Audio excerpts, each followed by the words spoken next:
Olha que barulho irritante que a moto tá fazendo.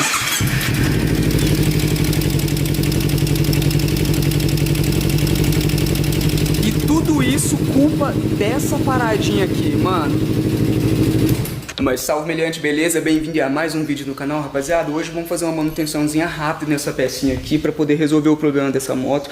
Eu pesquisei muito antes de poder trazer esse conteúdo para vocês e eu vi que, tipo, na concessionária esse negócio, essa peça aqui é R$1.000. Eu falei, cara, não tem condições de eu pagar 1.000 conto nessa pecinha, e sendo que tem como esse negócio fazer uma manutenção. E só uma dica, mano, quanto mais você demorar para poder arrumar esse negócio, pior pode ficar. Porque aqui na parte de cima, aqui ó, tem o motor dela aqui, não sei se vai dar pra ver direito, e tem uma corrente que fica girando aqui assim, ó. E quando tá com problema nessa peça aqui, porque esse negócio aqui realmente ele tensiona a corrente pra lá. Se esse negócio seu tiver muito frouxo, pode acontecer de pular um dente, tipo uma catraca que tem ali dentro, e aí, meu filho, você lascou o motor da sua moto.